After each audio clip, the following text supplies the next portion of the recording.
Recently, I've been practicing painting a lot of these thumbnail-sized landscapes with gouache using only the primary colors so I can get a better understanding at color theory and how to mix my colors to make more realistic lighting. My goal this year is to drastically improve my color painting skills and create more believable lighting in my fantasy paintings.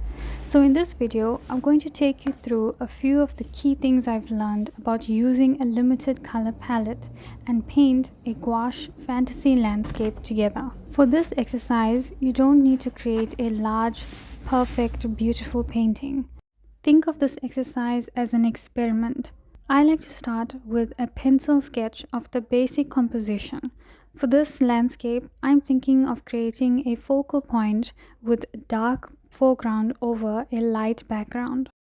And I'm only going to use 5 colors, the primaries, yellow ochre, ultramarine blue, pyrrole red, and yellow medium and titanium white to control the saturation and value. And then we're ready to paint. But before we begin, I want to quickly tell you about my free gouache starter pack. It has 68 pages in total, a gouache supplies guide, a gouache textures and techniques guide, and a 19-page tutorial on how to paint a leaf head tree in my style using only the primary colors. You can download it for free on my website through the link in my description. If you do enjoy the pack, I would love to hear your feedback. So let's continue with today's landscape. I used a regular brown ballpoint pen to draw the sketch based on the thumbnail. Then I use a flat brush too and start mixing my colors on a ceramic palette. I'm starting with the color from the furthermost element of the painting, which is the sky. For that, I'm using ultramarine blue, titanium white to get a light blue color that almost looks like purple. In this beginning stage, the consistency of the gouache is quite thin.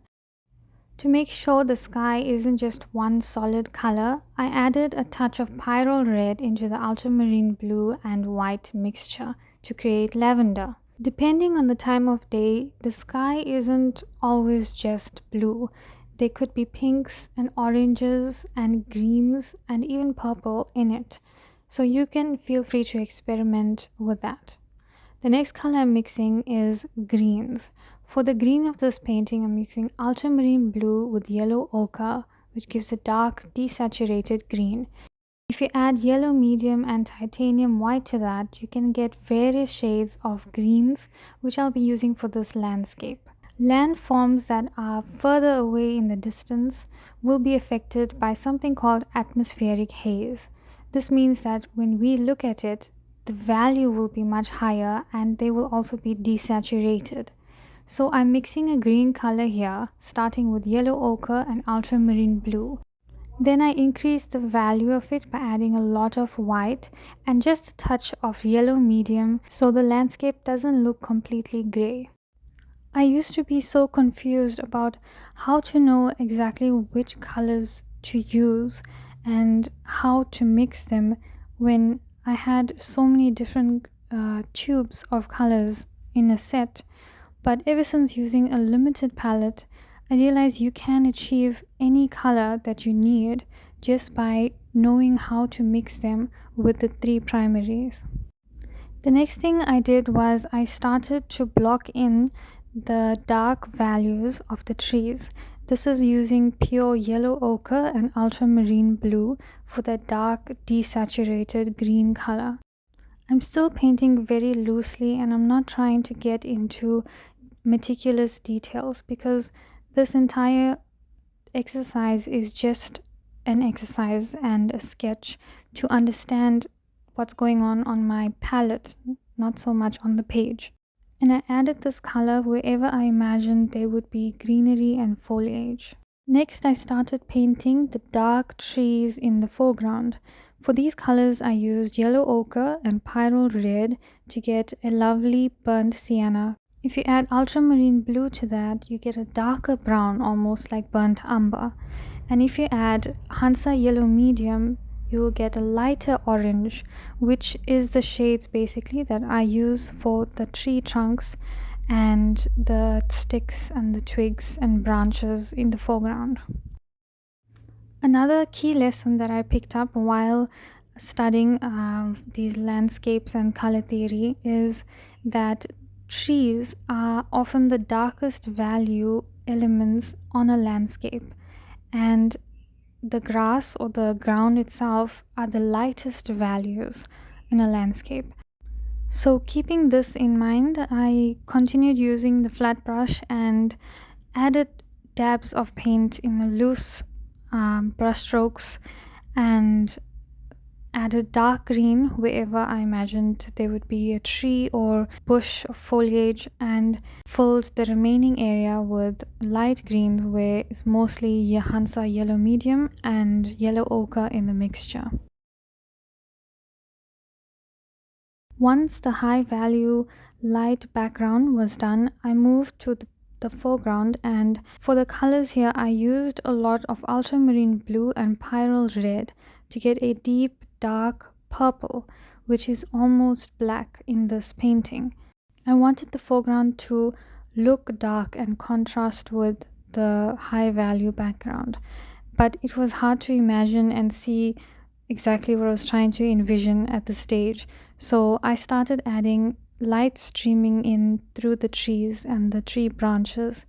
This was when I started to see some beauty in this little exercise of a landscape and kind of started getting carried away. It became a really fun challenge to figure out which colors I would mix to create the effect of dappled lighting onto the pathway, and which areas would have some rock in shadow, which areas would be lit up by the dappled lighting, which parts would be showing through some of the sky color, and it just became a whole lot of fun. Then I switched to a small round brush 0. I like to use this brush because it becomes dry very quickly, and I enjoy adding this texture onto any bark or wood using this brush as a dry brushing technique. So I used yellow ochre and pyrrole red with a touch of white and Hansa yellow medium to create the light onto the tree. Another of my favorite techniques that I tend to overuse perhaps in my studies is adding a foreground element that's completely silhouetted or very dark value to push everything further into the background. There's a French word for this technique, but I'm not going to try to pronounce it. But yeah, so that's what I started doing here, painting some dark silhouettes of leaves and thin branches in the foreground. And then I also added a little bit of detail into the foliage. These are just random marks to suggest a lot of twigs, branches, and basically greenery. And then I started painting the wizard's tower. I didn't want the tower to look too pink, which is the high value red. So I added a little bit of Hansa yellow medium. And for the body of the tower, I used lavender for the shadows and light yellow, almost white, for the highlights. This little landscape is almost finished now, so I started adding a few more details and really pushing the light a bit more using a round brush size 2. This is a brush from my own set that I launched last year with Craft More. I still use it a lot. It's got some nice soft bristles, which works great with watercolor and gouache.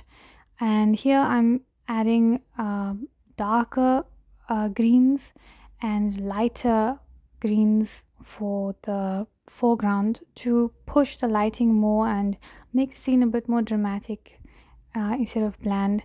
But really, I'm just enjoying the process at this point. I feel like I've learned what I wanted to, and now I just get to have some fun. Here's a bonus tip for you when you want to create a composition and really guide the viewer's eye towards a certain area of the painting. Besides using color and value to create a focal point, you can also draw elements in the painting itself that point towards a certain subject where you want the main focus to be. For example, in this painting, I added a few branches that point towards the wizard's tower, and even the pathway is winding towards the tower, and some of the foliage, the dark foliage in the foreground, is pointed straight and directly towards the tower. This is all in hopes that this will be guiding the viewer's eye to the main focus, which is the tower. Lastly, because this is a fantasy landscape, in addition to the wizard's tower, I love to add some floating land masses. I imagine whichever wizard resides in this tower also has some secret studies and hidden treasure on the islands floating nearby that only he can access.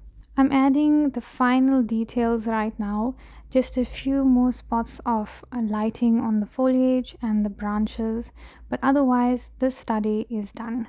I really hope you enjoyed this video and my narration of the process, and you can close this video having learned something new about color and mixing and gouache and composition. Gouache really is my most favorite medium of all time, and I'm determined to perfect it and document the process along the way. So if you'd like to see more of that, then remember to subscribe and leave a comment with your feedback. I would love to hear what you think and what you would like to see in future videos. Thank you so much for watching, and I'll see you in the next video.